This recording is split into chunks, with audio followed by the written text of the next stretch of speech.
India बहुत जल्द ही अपनी second nuclear powered submarine Indian navy को देने जा रही है।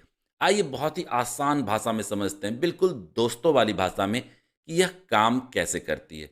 इसकी ज़रूरत क्या है इंडियन नेवी में, ये कैसे इतनी ताकतवर बनाएगी इंडियन नेवी को जितनी पहले नहीं थी। यह कैसे चलती होगी, पेट्रोल से चलती है, डीजल से चलती है। हम इसे न्यूक्लियर पावर्ड सबमरीन कह रहे हैं, तो इसे न्यूक्लियर पावर कैसे जनरेट करती होगी, कितनी बड़ी होती है, क्या साइज होता होगा इसका, स्पीड क्या होती है इसकी, यह पानी के अंदर कितने समय तक रह सकती है। जब इससे मिसाइल्स लॉन्च होते हैं तो क्या सबमरीन पानी के ऊपर आके मिसाइल्स को लॉन्च करती है या फिर पानी के अंदर से ही लॉन्च कर देती है। मिसाइल्स और टॉर्पीडो में क्या अंतर है।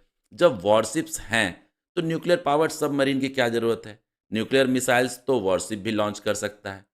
ऐसे बहुत सारे छोटे छोटे क्वेश्चंस होते हैं जो आम आदमी के होते हैं। ऐसे सारे क्वेश्चंस के आंसर आज इस वीडियो के थ्रू आप तक पहुंचाने की कोशिश करूंगा। वीडियो को लाइक करें, चैनल को सब्सक्राइब करें, बेल आइकन जरूर दबाएं। आपका इतना सपोर्ट हमें और ज़्यादा प्रेरित करेगा अच्छे कंटेंट आप तक लाने के लिए।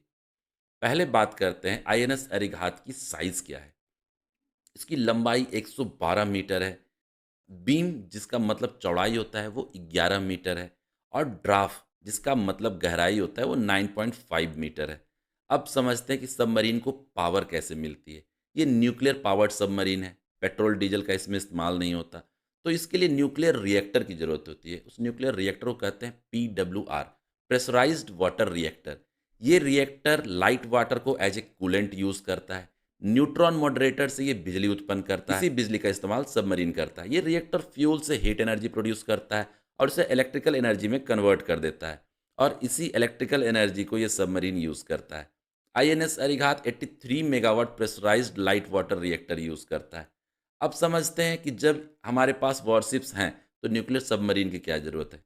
वॉरशिप्स तो समुद्र के ऊपर तैरता हुआ एक शहर की तरह है, जहाँ से जेट फाइटर्स उड़ान भरते हैं, वहाँ पे वो लैंड भी करते हैं, वहाँ से मिसाइल्स भी लॉन्च किया जा सकता है। पर ये ईज़िली ट्रेसेबल है, उस पे अटैक किया जा सकता है। पर जो सबमरीन होते हैं, वो एक बार पानी के अंदर गए, तो आप समझिए कि ये दुनिया के लिए गायब हो गए। जब ज़रूरत होगी, तब वो बाहर आएँगे, मिसाइल्स को लॉन्च करेंगे और फिर से वो पानी के अंदर चले जाएँगे। दुश्मन उन्हें ट्रेस नहीं कर सकता। वो महासागर के किस एरिया में घूम रहा है, उसे कोई नहीं ट्रेस कर सकता। आईएनएस अरिहंत में K-15 मिसाइल्स लगे हुए हैं जिसकी रेंज 750 किलोमीटर है। ये ओशियन से चीन के बहुत सारे सिटीज़ को टारगेट कर सकता है और पाकिस्तान के तो सारे सिटीज़ को टारगेट कर सकता है। आईएनएस अरिहंत के अंदर 12 न्यूक्लियर मिसाइल्स भी लगे हुए हैं। भारत न्यूक्लियर ट्राइड देश है। रसिया, यूएस, चीन, फ्रांस, यूके, इसके बाद भारत भी न्यूक्लियर ट्राइड देश बन गया है। अब ये न्यूक्लियर ट्राइड देश होता क्या है। ये ऐसे देश हैं जिनके पास न्यूक्लियर मिसाइल्स जल, थल और वायु से लॉन्च करने की कैपेबिलिटी होती है। अब समझते हैं कि ये कितनी गहराई तक जा सकता है। आईएनएस अरिहंत ओशियन में पानी के अंदर 980 से 1400 फीट तक जा सकता है। और इसकी स्पीड जो होती है, अगर वो पानी के ऊपर है तो 28 किलोमीटर पर आवर की स्पीड होगी और ये पानी के अंदर 44 किलोमीटर पर आवर की मैक्सिमम स्पीड को अचीव कर सकता है। भारतीय नौसेना के अंदर जल्द 2 और न्यूक्लियर सबमरीन ऐड हो जाएंगे। अब लास्ट में बचता है कि ये कितने दिनों तक पानी के अंदर रह सकती है। इसकी कोई लिमिट नहीं है।